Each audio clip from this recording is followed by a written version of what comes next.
Dear students, today we'll see the fourth part of solving of DCET question paper of the year 2019. Let's start with the first question. Question number 61. Ethernet is a network. Ethernet is a dash network. So the options are unicast, multicast, bicast, and broadcast. Now here, Ethernet was basically developed for broadcasting. And broadcasting means that on a cable, if you are connecting many terminals, many nodes, many computers. Now, in that case, if one computer or one node sends its data, that data can be received by all other nodes or all other computers. So, this is known as broadcasting. Now, here we can write this answer as Ethernet is a broadcast network. So, option D will be the right answer here. So here you can see we have shown a Ethernet network. So here you can see this is the Ethernet cable which is there. This is the Ethernet cable, and on this cable you are going to connect various nodes or various computers or various terminals. So this is the first node which is connected, second node which is connected, third, fourth, fifth, and sixth. So we have shown 6 nodes for simplicity. Now say if node 1 wants to send data, it is going to send data. Data has been sent by node 1, and that data can be received by node 2, node 3, node 4, node 5, and node 6. This concept is nothing but broadcasting. So Ethernet is used for broadcasting. So it is a broadcast network. So here if you see the definition for broadcast, broadcast is the term used to describe a communication where a piece of information is sent from one point to all other points. In this case, there is just one sender, but the information is sent to all connected receivers. Broadcast transmission is supported on most LANs, that is local area networks, example Ethernet. So Ethernet is a broadcast network. So here you can see option D, broadcast, is the correct answer. Then we'll go to the next question, question number 62. 115.168.212.192 is an example of dash IP address. Now we know that IP address is made of 32 bits. So 32 bits IP address, the length of IP address, the width of IP address is around 32 bits, and this is divided into 8 bits. So we have 8 bits, so 8 bits, 8 bits, 8 bits, and in those every 8 bits we can have a dot which can separate each bit, each byte, sorry, we can separate each byte, and this is how your IP address is formed. Now, IP address are of various types as class A, class B, class C, and class D. Now, in this question, it has been asked that the above IP address, that is 115.168.212.192, is an example of which class of IP address. Now, IP address has 2 sections where the first section will find out the network you are involved in, and the second section will find out the particular a computer or particular node where you have to go. Then in that case, the ranges are defined for class A, class B, and class C, whereas class D is multicast. Then in class A and class B and class C, if you want to differentiate, then we have to see the first number, that is of network. And the first number here is 115. And the range for class A is from 0 to 127. Okay, so this number from 0 to 127 is for class A. Therefore, this IP address comes under class class A type of IP addresses. So option D will be the right answer here. So here you can see the basic definition of IP address, that is the Internet Protocol address. It is a numerical label assigned to the devices are connected to a computer network that uses the IP for communication. IP address acts as an identifier for a specific machine on a particular network. So as I have told you, It will give you a particular network, and also on that network, which is the particular machine on which you are going to work. Then, if you see the structure of IP address is divided into two parts. One is the first part, which is called as prefix, and one is the second part, which is called as suffix. The prefix part of IP address identifies the physical network to which the computer is attached. Our prefix is also known as a network address, whereas the second part, that is suffix part, identifies the individual or computer on the network. The suffix is also called as the host address. Then if you see the differentiation between class A, class B, and class C, we can see the first byte, that is the first 8 bits. This is the first 8 bits. 8 bits, that is called as the first byte. This is the second 8 bits, second 8 bits. This is the third 8 bits, and this is the fourth 8 bits. So there are 4 bytes in the IP address. And then you can see for class A configuration, that is class A type, the first byte ranges from 0 to 127. For class B, the first byte is from 128 to 191. Okay. And for class C, it is 192 to 223. Okay. Now here only you can find out in the address which is given in the question. The address is in the range of 0 to 127, and therefore it comes into class A category, whereas the all other can go up till 1 to 254. Okay, so here you can see the answer for this address, that is 115.168.212.192. So 115 is less than 127, and this shows that it comes under class A type of IP address. So option D will be the right answer, that is class A. Then we'll go to the next question. The term socket is defined as what? Okay, now the term socket we are going to use when we work at the transport layer in a OSI model. So when you are working on a transport layer on OSI model, you require a particular identification of a particular computer, and that identification can be given by the IP address. IP address will give you the particular node, and on that node, if you want to work, if the data has to be utilized by a particular application, then the application is given by a port number. Therefore, the term socket is going to give this facility, and that is nothing but your IP address plus port number. So in this, option C will be the right answer, that is IP address plus port number. So here you can have a definition of socket. A socket is one endpoint of a two-way communication link between two programs running on the network. A socket is bound to a port number so that the TCP layer can identify the application that data is destined to send to.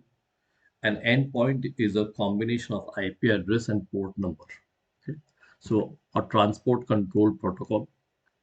So the term socket is defined as IP address plus port number. So option C will be the right answer here. Then we'll go to the next question. Question number 64.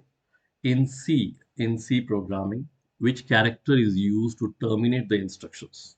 So we have always seen C programming whenever we write the instruction, and whenever we want to write the comment for that instruction, then we have to terminate that instruction by a semicolon, and then we write a comment. Okay, so whatever instructions are there in C programming, whatever commands we give in C programming, whatever statements we make in C programming, after that, if you want to terminate that, that can be terminated by a semicolon, and then we can write a comment for that. That means termination of the instruction is done by a semicolon. Okay, so here out of these options, in C programming, which character is used to terminate the instruction, then the character is nothing but a semicolon. So option B is the right answer here. Okay, then we'll go to the next question. The main output of the program given below is, okay, so here if you see the program, then here we are going to start the program main function, and then you have here declaration. You have declared the data type as integer, then a is equal to 200, then comma B, comma C. So B and C are integer and A is assigned a value of 200. Okay. Now, in the second statement, if you see, if A, then in bracket, it is greater than or equal to 400. So if A, then in bracket, greater than or equal to 400.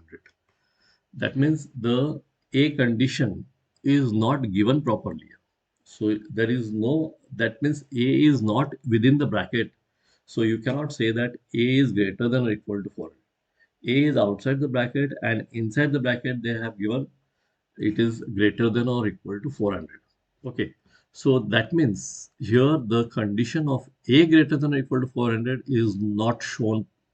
Here it is not shown. It is just randomly if A and then in bracket a condition is given where it is greater than or equal to 400. So this has no meaning.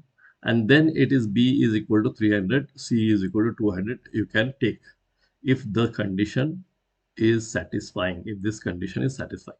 And then after that, you can print B and C. That means according to this program, the condition itself is not valid. The condition itself is not valid, and that condition is not going to exist, and therefore you cannot print B and C. So generally, if you see, we can think that this program prints nothing. But if you go specifically, if you go according to the technique of C programming, then you can see that once the integer is assigned, A is assigned as 200, and that assigned value is not used properly in the condition, and then you are having a print statement, that means it goes to the garbage. Okay. Therefore, the first output what you will get here will be the garbage, and the second output what you will get here will be the value of A, which is nothing but 200. Okay, that means option C will be the right answer. So the output for this program will be garbage and 200. So here you can see option C is the right answer for this program. Then we'll go to the next question. An array element is accessed using, options are a first in first out approach, an index number, the operator, a member name.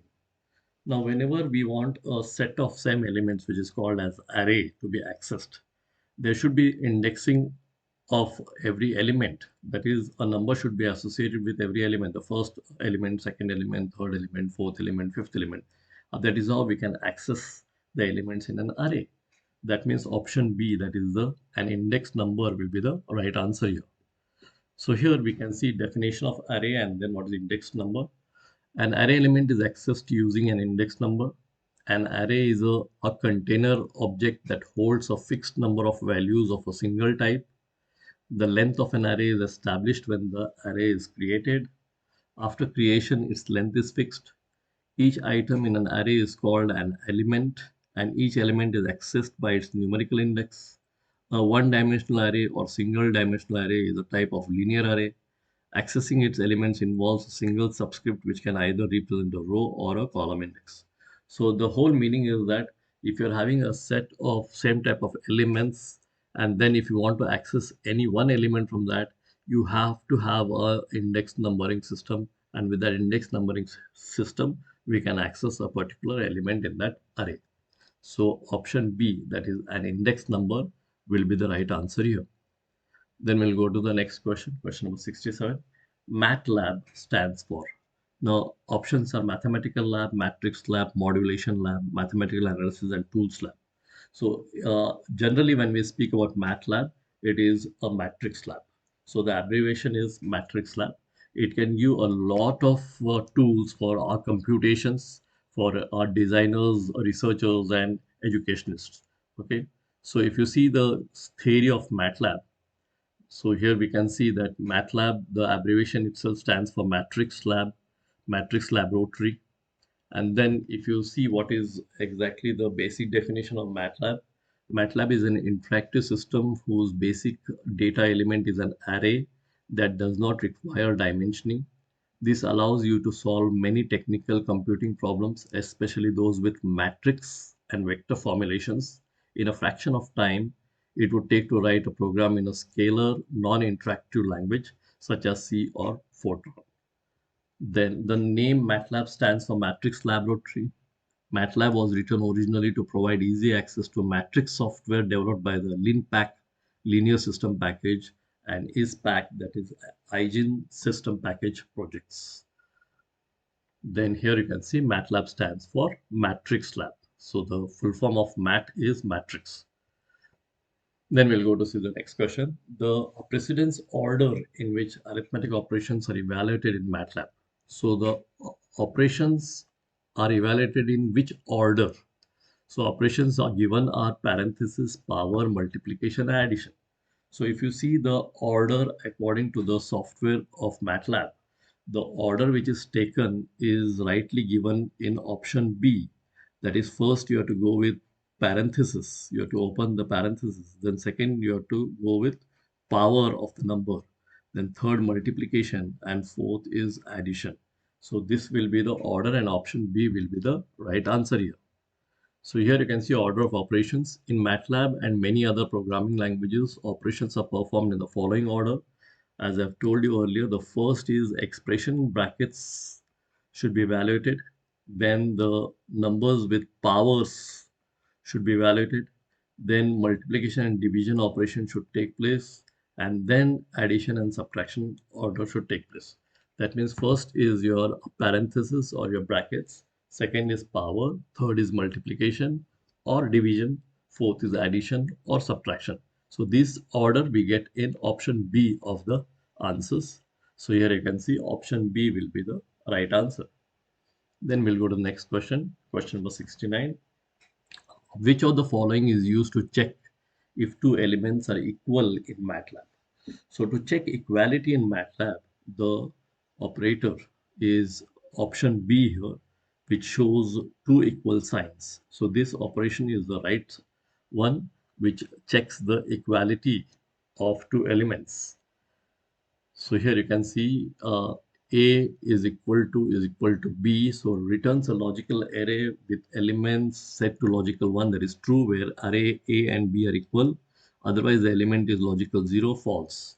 The test compares both real and imaginary parts of numeric arrays. So it is double equal sign what we have as a sign for equality. So here you can see which of the following is used to check if two elements are equal in MATLAB. So it is option B, where we have two equal signs. Then we'll go to next question. Register bit size in ARM controller in LPC 2148. So in ARM controller in LPC 2148, which we have studied, the register bit size is 32 bits. So every register available in LPC 2148 IC is 32 bit wide. So the size of the register is 32 bits. So option C will be the right answer. 8-bit registers we have seen in 8051, 16-bit registers we have seen in 8086, and 32-bit registers we see in our ARM controller LPC 2148. Okay, so the option here is 32-bit registers. So here you can see a register bit size in ARM controller, that is in LPC 2148 IC, we have register size as 32-bit. Then we'll go to the next question. Instruction which moves data from GPR, that is general purpose register, to CPSR, that is current program status register. So you want to move data from GPR to CPSR. Okay, that means the instructions which are given below are MSR, MRS, MOVA, and MVM. Out of these, the first two instructions are used to move data from general purpose register to CPSR or from CPSR to general purpose register. Now, if you want general purpose register to CPR, then it is MSR. Okay, so here you can see this is general purpose register to CPSR. We can take it like this. And here CPSR to general purpose register. We can take it like this. So here, if you want to move data from general purpose register to CPSR, then it is instruction MSR, that is option A is the right answer. So here, if you see the definitions, MRS is going to move data from system coprocessor register to your ARM register, that is general purpose register. And then MSR is from ARM register to your system coprocessor register. So here, option A, as I've told you, MSR will be the right answer, which is going to move data from GPR, that is General Purpose Register, to CPSR, that is Current Program Status Register. Then we'll go to the next question. All the thumb instructions are dash in length, 8-bit, 16-bit, 32-bit, or 64-bit. Now, when we studied LPC 2148, that is ARM controller. Now, in that ARM controller, we saw that the width of the instructions or the instructions were of length 32 bits. So 32 bits. Then we saw that if you want to use 16 bits, it was called as thumb set of instruction. And if you want 8-bit, it was called as Jazzle set. Okay. So that means thumb instructions, which is an alternative in your ARM controller to be used, it is a facility given thumb instruction, and those instructions are of 16-bit wide. Originally, the ARM instructions are of 32-bit wide, but if we are having any application where 16-bit instructions are to be run, then we can come to thumb mode. That means option B is the right answer here. All the thumb instructions are 16-bit in length. So here you can see option B, that is 16-bit in length, is the correct answer. Then we'll go to the next question. The LPC 2148 has dash byte of flash memory.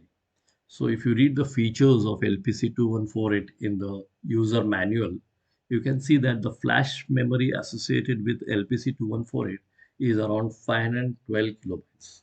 So option C will be the right answer here, that is 512.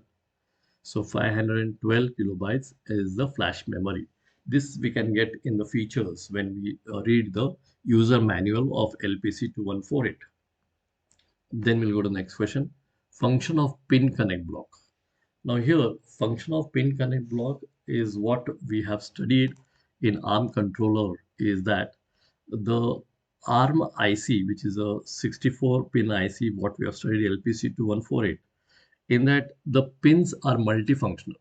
The pins are multifunctional. That is, every pin can do 3 or 4 types of functions.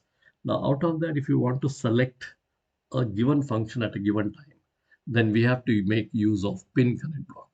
Pin connect block is nothing but it will select the function of pin which have more than one function. So out of that multifunction, which function has to be used at a particular time, that selection can be done by the pin connect block. So here option A will be the right answer to select the function of pin which have more than one function. So here option A is the right answer. Pin connect block is one which is used to select the function of pin which have more than one function. Then we'll go to the next question, question number 75. Watchdog timer facility, what we have in our ARM controller, is timing circuit. Okay. Now options are option A, that prevents the processor from unexpected halt when the supply voltage falls below the specified voltage. Now this is a operation which will be done by the brownout detector circuit. Option B is that resets the system processor when the program execution hangs up. This is the correct answer for watchdog timer. Option C is it resets when high voltage occurs. This is not the answer. Option D is it resets when processor temperature is. This is not the answer. That means option B is the right answer. Whenever your system is going in a erotical manner and it is been executed for a longer time, then after some time, the watchdog timer will watch it, and after that, it will reset the system. That means option B will be the right answer here. A watchdog timer resets the system processor when the program execution hangs up. So here you can see option B is the right answer for watchdog timer. Then we'll go to the next question.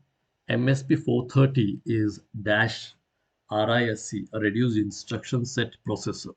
So MSP 430, when we studied, we saw that it was 16-bit reduced instruction set computer processor. So it is a processor of 16-bit wide. Okay, so here our option B will be the right answer, 16-bit. So MSP 430 is a 16-bit processor. Then we can go to the next question. MSP 430 has dash byte RAM. So how much is the RAM? So that we can study in the features of MSP 430, and in that it says that it has 128 byte of RAM. So MSP 430 has 128 byte of RAM that we can see in the features of MSP 430. So 128 byte will be the right answer. Then we'll go to the next question. Which one of the following instruction is an example of indexed addressing mode?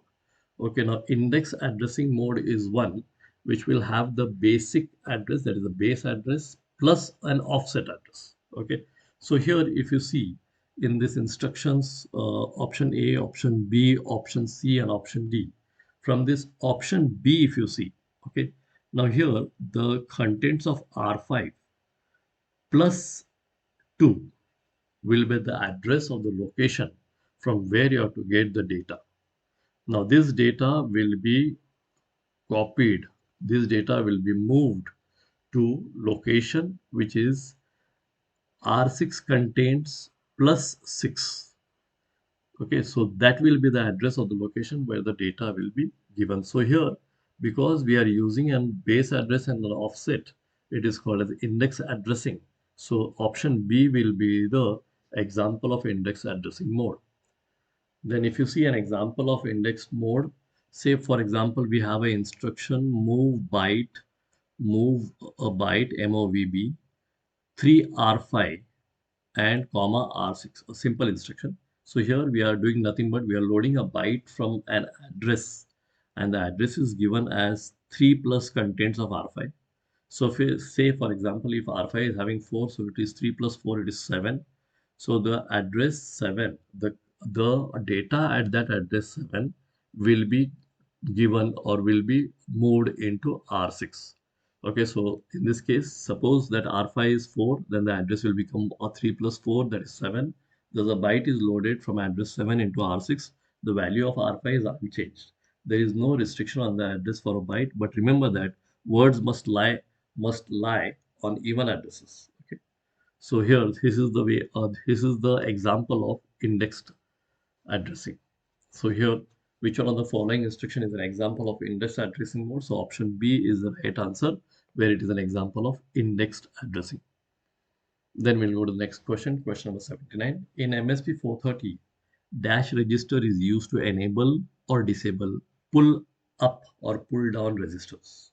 So if you want to pull up or pull down registers, if you want to enable or disable that, then in MSP 430, the register use it PXREN.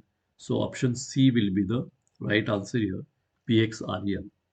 So here you can see pull ups and pull downs. Saving board space and reducing the number of components is the goal of every engineer. In many cases, GPIO lines, that is the general purpose IO lines, need a pull up or pull down, and integrating it in the MSP 430 enables easy configuration and space saving. Some MSP 430 support enabling a pull up or pull down registers via software on certain ports. Note that this can be enabled when the GPIO, that is general purpose input output, is in input mode. In order to control this, a few special registers are used. Now in that PXREN register, each bit enables one or disables zero pull up or pull down registers for a particular pin controlled by the bit. So it is PXREN register. So here you can see in MSC 430, PXREN register is used to enable or disable pull up or pull down register. Then we'll go to the next question. Which of the following is not a data type in Verilog? Now, when we studied Verilog, the data types which we used were wire, or register, REG, and integer. But float is not a data type in Verilog. So the data type which is not there in Verilog is option D, that is float. Float is not used as data type in Verilog. So here you can see structural data types, wire and REG. Structural data types called nets, which model hardware connections between circuit components. The wire nets act like real wires in the circuits. The REG type hold their values until another value is put on them, just like a register hardware component. The declarations for wire and register signals are inside a module, but outside any initial or always block. The initial state of A register is X, unknown wire is Z. So here, as a whole, structural data type, we can have wire and REG, WIRE and REG, and behavioral data types, we can have integer, real, and time. But float is not there. So out of these options, which of the following is not a data type in Verilog? So option D will be the right answer, that is float. Okay. Thank you, students.